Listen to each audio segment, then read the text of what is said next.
Hello, this is Ahmed ZAKI, and right now we will be proceeding with the Lab 2 exercise. So for my part, it is question 2, question 4, and question 6. So we will start with question 6, or question 2. So all of these questions assigned to me, they basically try to demonstrate how the data, how we can like store back the data from mathematical operations in assembly, of course. So we will be able to understand how the data move, how the data changes through showing the registers. And yeah, let's move on with the first question, which is question 2. So looking at the screen, you can see that we have the code, and we have here are the registers. Okay, we will debug line by line. And as you can see, the first line, which is line 15, we are moving the value xval into AX. And next line, you can see that we are moving we are actually negating AX. Right now we are negating its value, and as you can see, the changes happening in the registers. Now next line, you will see that we are going to move the Y value into EBX in the next line. And in the next line, we are going to subtract EBX from XVAL, from ZVAL. And then in the next line, we are going to add EBX into EAX. And in the next line, we are going to increment EAX. As you can see, the changes happening in the registers. And finally, we are going to move EAX into RVAL, which is our goal from this question. Then we will call them bricks. You can see the registers right now. So yes, the value did change, and we have the back line by line, and we have seen the changes. Now we are going to move into the next question, which is question 4. It follows a very similar idea, but we are going to utilize a different script. So, okay, 1 minute.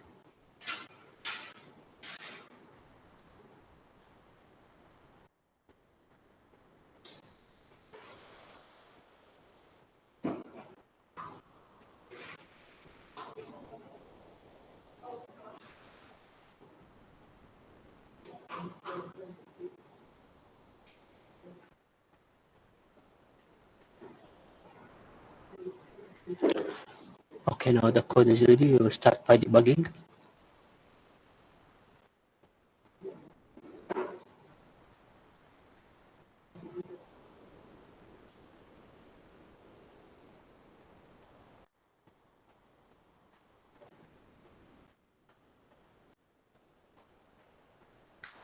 Okay.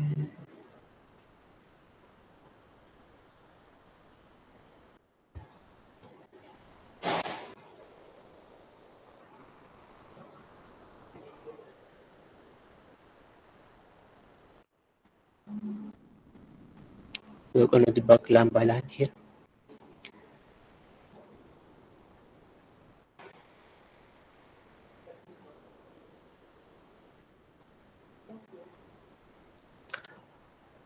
Okay, so as you can see, we can see the registers, and we will be following the changes that happen throughout the different mathematical operations. So first of all, we are moving var. Okay, moving back into the question 4. So as you can see, we're going to move into the next line, which is line 2. You can see that we are moving the value 5 into px. Then in the next line, we are going to do a multiplication with px. And in the next line, we are going to move the var2 value into px. In the next line, we're going to do subtraction 3 from px, and then we are going to be doing the division operation in the next line, which is line 6. As you can see, the changes that happening in the data and how we are moving the data. This is the most important factor about this this assignment or this question. And in the next line, which is the final line, line 7, we are going to move the AX into var4. This way we are done with what we wanted to do in this question. Finally, we'll be calling dump bricks and check out the registers, as you can see, and yes, the values did change. So we now are ready to move into the next question, which is question 6. So okay, so question 6 does actually follow a very similar approach. It has a similar idea of understanding how the data move and storage of data.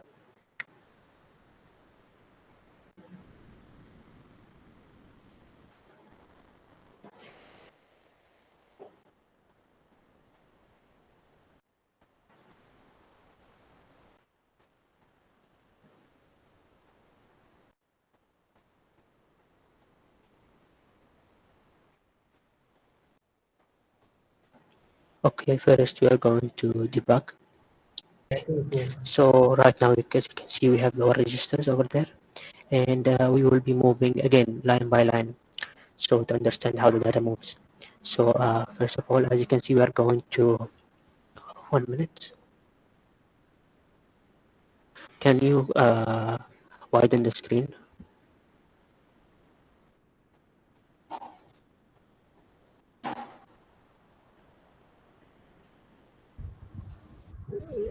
So why the like this?